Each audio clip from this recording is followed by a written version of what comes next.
Ang kunin mo yung pangalan niya.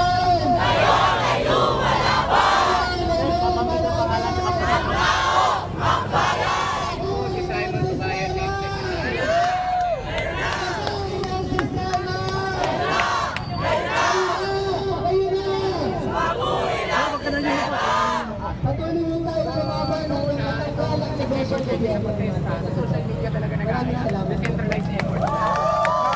Nag-comment lang po na protesta September 13, pero wala pong solid organization na nag-organize. So, noong mga bandang September 2 po, sumali po ako ng isang grupo, kalayaan, corruption, dito sa Messenger. Mga 90 members. Napansin ko po sa kanila, decentralized po sila nag-aano po, nag-decentralize po sila sa mga committee. 90 na tao doon, so wala talaga mararating. So, nag-reach out po ako sa founder. Sabi ko po, mag-form na ng committees para organize tayo at disiplinado.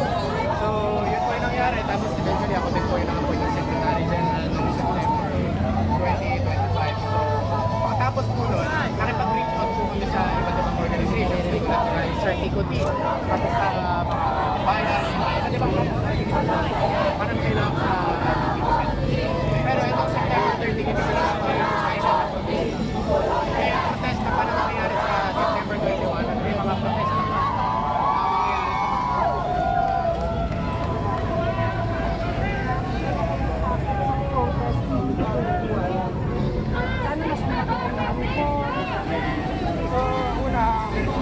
sana lumaki yung kilusan nito. Sana lumaki yung grupo nito. Kasi hindi lang naman ito laban ng kabataan, laban ng mga manggagawa.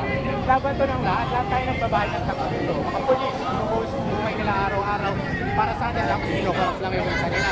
Lalong-lalo na yung mga militar na nakikipaglaban sa kabundukan. Tapos, nawawalas lang din yung takot nila ng mga yayamanin na hindi naman nila kailangan. So, sa amin, sa kalayaan, gusto lang naman natin. Hindi man sa gobyerno na may accountability naman marami. May mass arrest na nangyayari. Kahit sino pa yan, kahit sinong politiko pa yan, sinong opisyales, may ma-arresto, may mananap.